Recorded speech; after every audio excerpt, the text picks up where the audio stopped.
Hey friends, thanks for tuning in today as I endeavor to shine a little bit of light on, why those New Year's goals or any of our big goals in life are so difficult for us to achieve. The timing today is a little bit purposeful. We are midway through January, and sadly, by the time we reach that first week of February, 80% of our goals will have been abandoned, which is a pretty devastating number when you think about it. So I wanted to talk a little bit about why that is and, offer up 2 or 3 tactics that might help you stay the course a little bit longer. So let's dive in. So why are those goals so difficult for us to achieve?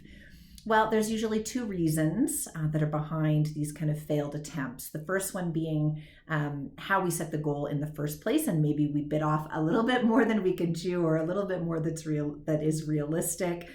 So we'll get to that in a second.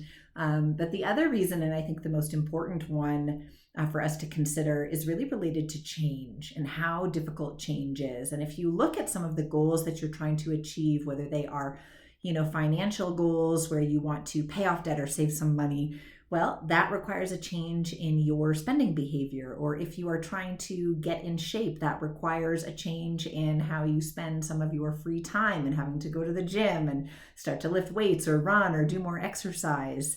So there's usually some pretty significant change behavior required to help you achieve those goals. And what do we know about change? It's really hard. So I'm going to talk a little bit about why change is hard. There's this strange thing that happens as you kind of set out to change yourself, your behavior, or it can be linked to, organizational change or business change. There's this weird spot in between the time of realizing that the previous behavior or the previous way of being is no longer the desired path. You know that this behavior is not going to get you to the goal promised land, so to speak. But the new behaviors, the new things that you need to do to get to that end result are not yet solidified. They're not yet habit. And so this kind of place in the middle, the technical term for that in change theory is actually called no man's land.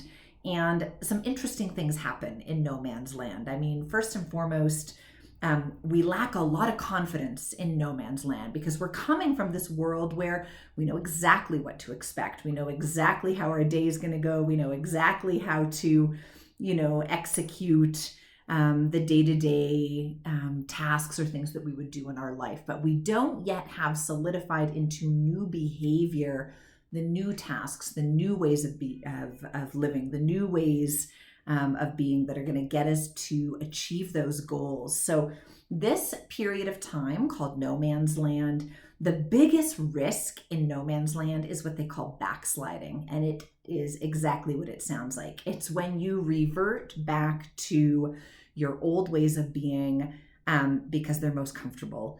And that is, in a nutshell, why 80% of our goals fail, is that we just kind of don't know how to push through this no man's land to get to this new patterns of behavior, these new routines, where those activities and those tasks are driving success and they're driving the results that we want. So what can you do about it?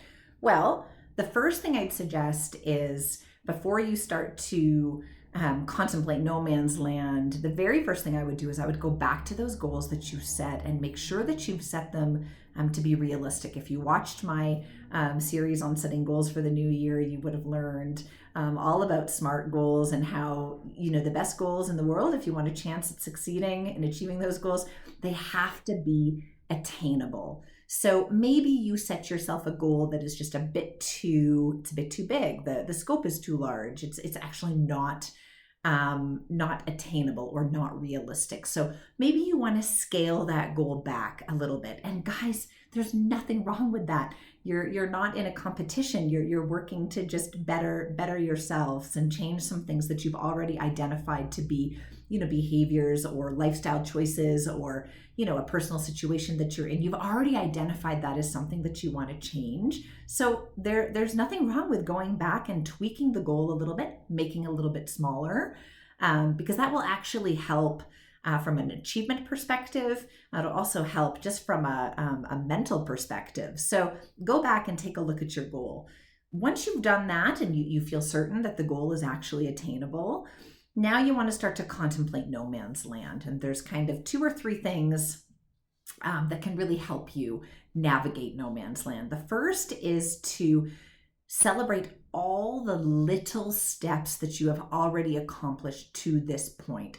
Hit pause and celebrate those new behaviors. Do something to reward yourself. Do something to help you feel good about the progress that you've made, because it's those little celebrations along the way, those little rewards along the way, that help kind of give you the push and give you the momentum to make it all the way there. So that's the first thing you can do. The second thing you can do is to share your goals with somebody else. So if you have a spouse or a partner, or you live with family, or you live with friends, or maybe it's a colleague or, a best friend, share that goal with somebody else, because as soon as you say it out loud and you ask them to help hold you accountable, that little extra push, that little extra accountability could be what it takes to drive you all the way to that finish line, so that you are not one of the casualties of the first week of February.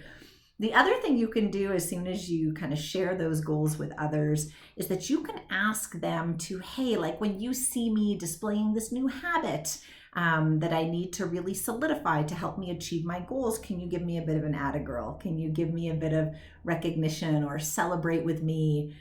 Just something to recognize the progress that I'm making along the way to achieving those goals. So those are some of the top 3 things that you can do to help you push through no man's land into that post first week of February, where these new behaviors have really become solidified in habit, because that's what you need to achieve these kind of long-term goals. You need to solidify the small behaviors that will help you ladder up to achieving that goal. You need to solidify those behaviors as habits. So thank you for joining me today. Hang in there, guys. You just got to push through a couple more weeks and you're going to be past that first week of February, well out of no man's land, and into forming some really good habits that are going to help you with that long-term sustained success. So have a great day, friends, and I will see you very soon. Take care.